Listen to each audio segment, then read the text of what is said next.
Charles Darwin's On the Origin of Species, published in 1859, is arguably one of the most influential books in history and foundational to our understanding of evolutionary biology.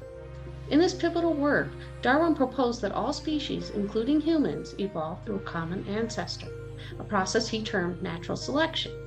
This was groundbreaking at the time, as his theory countered the predominant belief that humans were a result of divine intervention. Although Darwin deserves credit for this theory, a question comes to mind as to how did he conceive and develop the theory? Did others influence his thinking?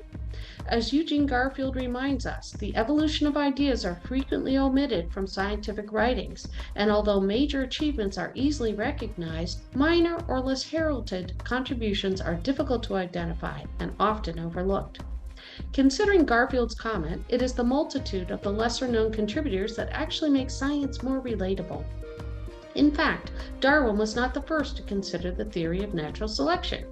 In 1858, when Darwin presented his theory at the Linnean Society, a paper by Alfred Russel Wallace, an explorer and naturalist, also proposed the same idea. However, Wallace never received recognition as co-discoverer of the theory of natural selection. This is just one example of how important it is to dig deeper, to look for those untold stories in order to gain a fuller perspective on scientific advancements. This video provides brief overviews of just a few under-recognized influencers that evolved Darwin's thinking, including ancient Chinese scientists, a female fossil collector, and an informally enslaved person. It is our intent that learning about these influencers will inspire others to search at the margins of scientific discoveries to identify those lesser-known contributors. In order to begin such investigations, a great first step is to meet with a librarian. As Neil Gaiman tells us, Google can bring you back 100,000 answers, but a librarian can bring you back just the right one.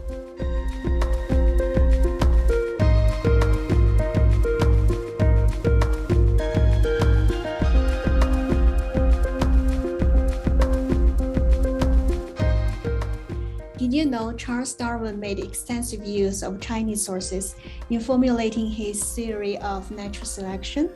In his book On the Origin of Species, Darwin cited ancient Chinese encyclopedia twice. Although he didn't provide an exact reference, clues can be found in Darwin's other works, where he mentioned Chinese encyclopedia and explicitly identifies his source of material.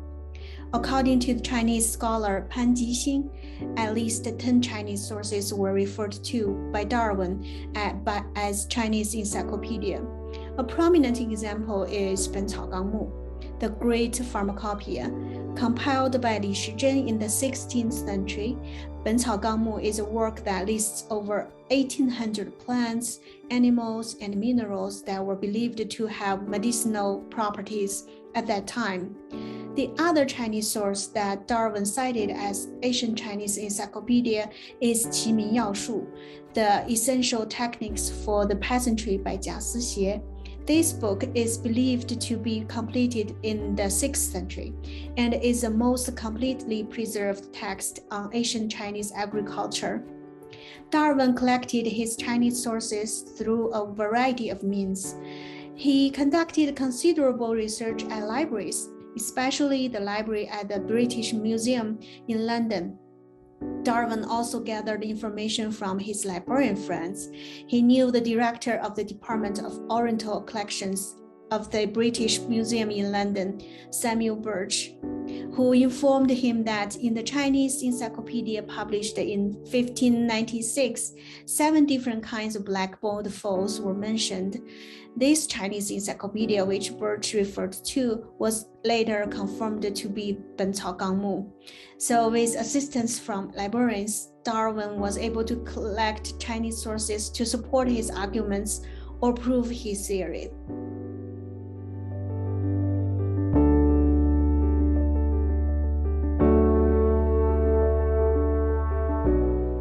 Mary Anning, born in 1799, has been called the greatest fossilist the world ever knew. She grew up in Lyme Regis, a town on England's Jurassic coast, which sits on the English Channel. The cliffs of Lyme Regis are rich in fossils from the Cretaceous, Jurassic, and Triassic periods and are continuously exposed by sea erosion. Anning's family struggled financially and supplemented their income by selling fossils. After the death of her father in 1810, Mary, her mother, and brother relied on the sale of fossils to the tourists for their survival. At this time, fossil collecting was transitioning from a popular hobby to an actual science. Anning's discoveries included the first complete ichthyosaur specimen, which she unearthed at age 12, and the first plesiosaur. Her findings are considered some of the most significant geological discoveries. Mary's friends and supporters included Henry de la Beche, a notable geologist and author of an influential paper on ichthyosaur anatomy, and Adam Sedgwick, a geology professor at the University of Cambridge, whose students included a young Charles Darwin. The scientific community held Mary as an outsider throughout her life, while simultaneously seeking her expertise. As a woman, she was unable to attend university or to even join the Geological Society of London, whose male members sometimes received recognition for Mary's findings. Still, she avidly consumed the scientific literature, and many geologists traveled to Lyme Regis for her assistance and her opinions on nascent scientific theories. Anning's findings provided support for an age of reptiles, along with evidence for evolution and extinction at a time when religious beliefs accounted for most understanding of the world. In fact, Darwin cited Mary's prehistoric fossils as evidence for this theory in the 1876 edition of Origin of the Species.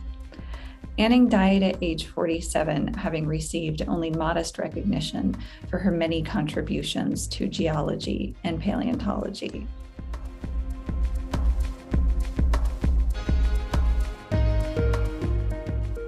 In considering those who influenced Darwin, a name unfamiliar to most is John Edmonstone, a formerly enslaved person and an expert taxidermist. He was from Demerara in Guyana, South America, where he was enslaved by plantation owner Charles Edmonstone. Charles's brother-in-law was the English naturalist Charles Waterton, and while enslaved, John Edmonstone traveled with Waterton on birding expeditions where he learned the art of taxidermy. Waterton's critical remarks about Edmonstone's skills were published in his travel journal, Wanderings in South America.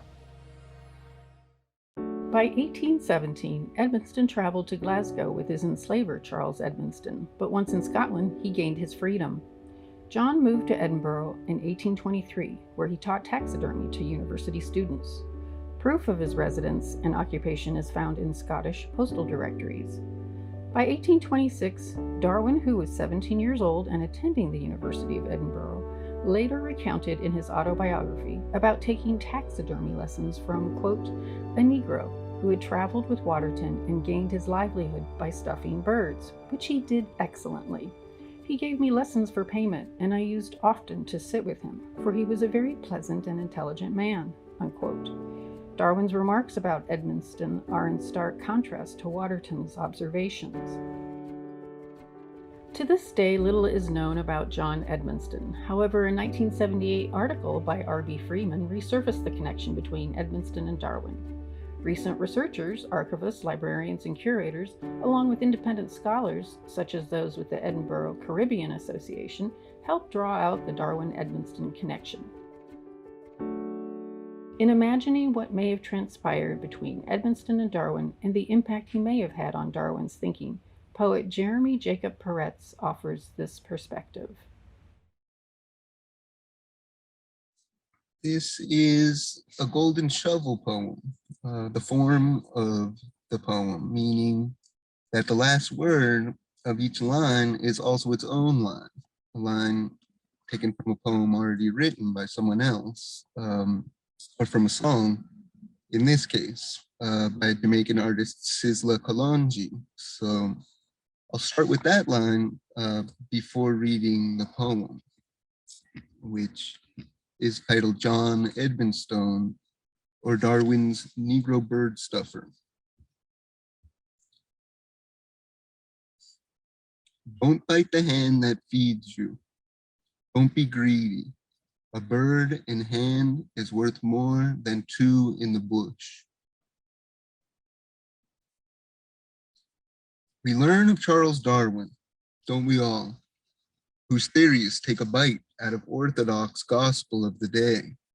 To him, we give a hand of praise for recognizing that process of selection that feeds dynamisms naturally. But you wonder, from where he is inspired, don't you? Examining mollusk, beak and bee, on islands far from his own, with a greedy eye to observe, collect, categorize, and a knack for preserving those dead bird specimens, packing his beagle in voyages, keeping every hand busy. He likes medicine, which is why he spent hours at the museum, worth more than he could know then, more than we are taught now, more than taxidermy. Perhaps he learned, us two men sitting together at work, stuffing in conversation about life, joys, ills, mysteries, the stuff of slaves, scientists, of biology, and bush.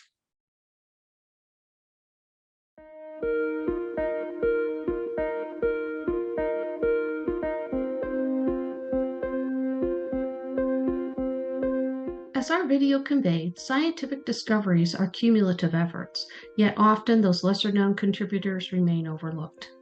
In Darwin's case, his early experience stuffing birds with John Edmonstone may have been more influential than we know. As poet Jeremy Jacob Peretz asked, where was he inspired, and what did he learn from John Edmonstone? In addition to Darwin's conversations with Edmonstone, we know he drew on the works of ancient Chinese scholars to understand genetic variation. We also know he was aware of Mary Anning's fossil discoveries that led to much debate in the science literature about evolution and extinction. So when taking a deeper look at science, or any subject for that matter, remember that librarians are a great first step in guiding you to the right sources. And if you want to take a more extensive look at those featured in this video, please check out the supplemental sources provided.